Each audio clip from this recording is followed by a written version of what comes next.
আরেকটা ব্যাপার হচ্ছে, যারা আখিরাতে বিশ্বাস করে না, এমনকি তারাও মৃত্যুর পর বাঁচতে চায়। কিভাবে জানেন? আমি কিভাবে এ ব্যাপারে নিশ্চিত হলাম?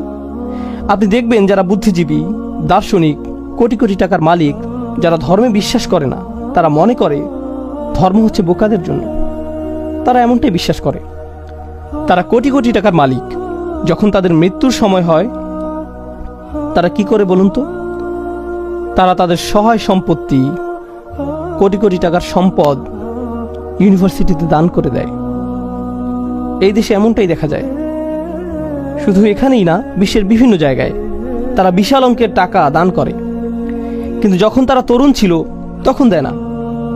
তারা কখন দিয়েছে? যখন তাদের মৃত্যুর সময় হয়েছে। তখন কোনো মেডিকেল কলেজের নাম হয় তাদের নামে, অমুক অমুক মেডিকেল কলেজ, অমুক অমুক আর্কিটেকচার কলেজ। তারা মারা যাচ্ছে আর কি আশা করছে? অন্তত